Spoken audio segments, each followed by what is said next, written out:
মহান বিজয় দিবস উপলক্ষে গণ অধিকার পরিষদ মেঘনা উপজেলা শাখার উদ্যোগে মুক্তিযুদ্ধের শহীদদের প্রতি শ্রদ্ধা জানানো হয়েছে।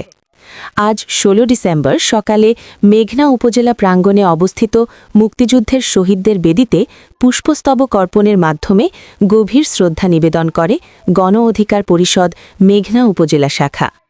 এ সময় উপস্থিত ছিলেন গণ অধিকার পরিষদ মেঘনা উপজেলা সভাপতি মোহাম্মদ মোখলেসুর রহমান, বাংলাদেশ যুব অধিকার পরিষদ কুমিল্লা জেলা উত্তর সভাপতি মোহাম্মদ আলমগীর হোসেন, গণ অধিকার পরিষদ মেঘনা উপজেলা সহসভাপতি ইমতিয়াজ।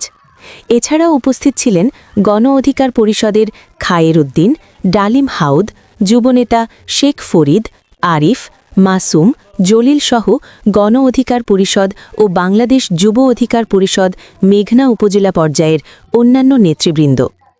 শ্রদ্ধা নিবেদন শেষে নেতৃবৃন্দ মহান মুক্তিযুদ্ধে আত্মত্যাগকারী বীর শহীদদের স্মরণ করে নীরবতা পালন করেন এবং তাদের আত্মার মাগফেরাত কামনা করেন। বীর শহীদদের আত্মত্যাগের বিনিময়েই আমরা স্বাধীনতা পেয়েছি। তাদের আদর্শ ধারণ করেই গণ অধিকার পরিষদ একটি ন্যায়ভিত্তিক বাংলাদেশ গঠনে কাজ করে যাচ্ছে।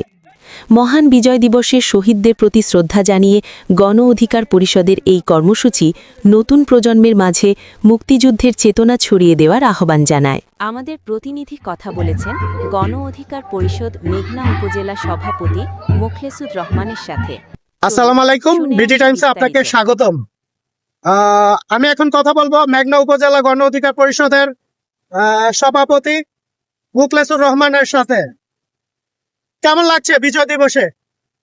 আলহামদুলিল্লাহ, ৫৫তম বিজয় দিবসে আমরা আজকে মেঘনা উপজেলা গণ অধিকার পরিষদের পক্ষ থেকে আনন্দ র্যালি এবং সকল নেতাকর্মীদের নিয়ে এসে আমরা মহান শহীদদের স্মরণে এবং মহান শহীদদের স্মরণে ২৪শে আন্দোলনে যারা শহীদ হয়েছে তাদের স্মরণে তাদের প্রতি দোয়া রেখে আজকে আমরা ঝুল দিয়ে শুভেচ্ছা বিনিময় করলাম এবং দোয়া করি আল্লাহ পাক যেন সকল শহীদদেরকে জান্নাতবাসী।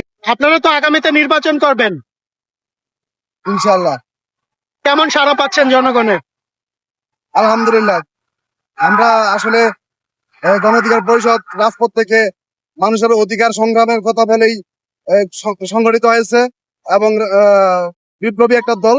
এই দলে আগামীতে বাংলাদেশের জনগণ আশা করি সর্বোচ্চ সাপোর্ট দিয়ে সংসদ পাবে। বর্তমানে আইন শৃঙ্খলা পরিস্থিতি কেমন দেখছেন? আইন শৃঙ্খলা পরিস্থিতি বর্তমানে আসলে যদি বলি যে ফ্যাসিস্টের আমলে যে আইন